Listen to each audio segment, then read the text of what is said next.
Akakiiko aka kakatebwaho Parliament y'ihanga omwaka gwa 1997 okuhurira abarikwetomboita kwabo abarikuba nibateekateeka ngu URA ebagimekire omushoro muhango okusinga emishuuburo yabo ei barikuba nibakora. Izooba rya nyamwebazyo akakiiko aka kiizire omuri Mbarara kandi katandikire kuhurira emanja zirikuhika 20.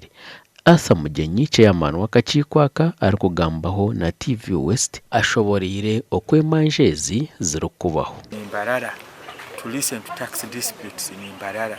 We have about 10 to 20 tax disputes in Mbarara, and we have been able to listen to all of them. The taxes that are in issue are value-added tax, customs duty, local excise duty, income tax, and taxes that are collected by central government. Mugenyi nagira ngu kwihaba leta itagiri akakiiko aka omuri Mbarara bahereze emanja ziri hagati ya 20 na 30 ezirikucwibwa. Handling a number of cases in Mbarara.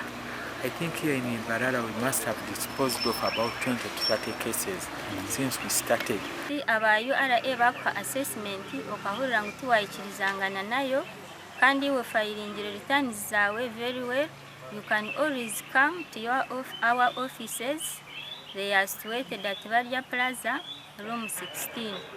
Our taxpayers mutakazo okwe mukashoberwa government ekabateraho Tax Appeal Tribunal court mwije nikisa kubatereza bakabayaraye bakangera icyo mushoro gwabiye kurengera binabire ni manya mwaka wa 2014 ati ukorwa kwanje kumushango bakutete biri kuna mwana 2014 Gashakwa Adolphe Yoreka.